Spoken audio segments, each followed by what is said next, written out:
Hello mga kabagang! Ayan, dahil off day natin ay sasabak tayo sa ibang trabaho. Magpa-part-time tayo kasi sayang naman ang isang araw na walang kita. Ayan, bumaba na kami ng aking mga kasama. Naghihintay na kami ng aming sundo. Yan nga po palang ating kaibigan dito sa abroad na patuloy na lumalaban sa hamon ng buhay.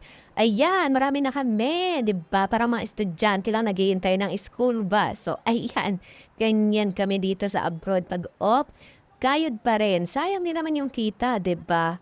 So, ayan, nandito na kami sa van.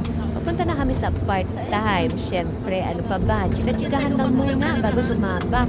Siyempre, minsan kailangan din natin maging masaya para hindi natin damdam ang pagod. At ayan na nga, after naming maharating dito sa work, syempre kain muna bago magtrabaho. Dito nga po pala kami sa hotel nagpa-part-time as a waitress sa mga event. So ayan, tingnan niyo naman, o 'di ba? Ang bait nila, pinapakain muna kami bago magtrabaho para nga naman may lakas kami sa aming pag-work.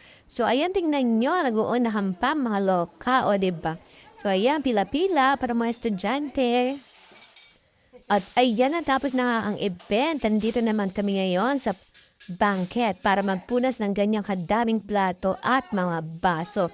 Ganyan ang buhay namin dito sa abroad. O diba, tingnan nyo naman, walang pinipiling edad dito as long as kaya mo mag-work.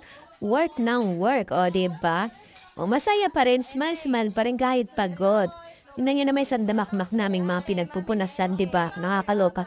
Kung sa Pinas, tamad na tamad akong maghugas dito, kailangan mo namang magpunas ng sandamakmak na baso at plato.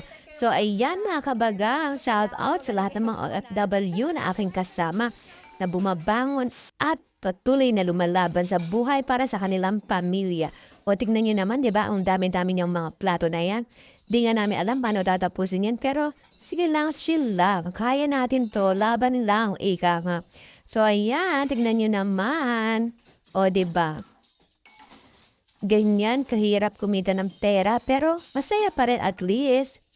Talaga naman nakakatulong sa atin dahil extra money na namin yan para sa aming allowance. At least din na magalaw yung aming sahod. At ayan na nga, after ng aming mga punasin, naghihintay na kami na aming sundo o busy-busy sila sa pag-aayos ng bulaklak. Ayan na, dumating na ang puting ban. Naku po, ayan na ang puting ban. So, see ya!